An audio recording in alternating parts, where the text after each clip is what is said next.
اگر کوئی آدمی اللہ کے احکامات کو توڑ رہا ہے اور رسول اللہ صلی اللہ علیہ وسلم کے طریقے کو چھوڑ رہا ہے،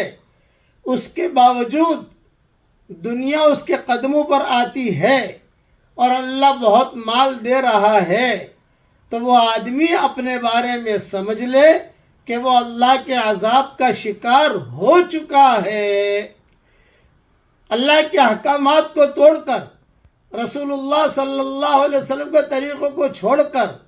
مال کا ملنا یہ زحمت اور مصیبت ہوتی ہے، رحمت نہیں ہوتی۔ اس لیے اللہ کے احکامات کو پورا کرنے کی کوشش کریں۔ ایک اللہ کا حکم کا پورا کر دینا، 7 زمین اور آسمان کے خزانے ہاتھ میں آ جائیں، اس سے زیادہ قیمتی ہے، اور ایک اللہ کے حکم کا توڑنا 7 زمین اور آسمان کے ٹوٹ جانے سے زیادہ خطرناک ہے۔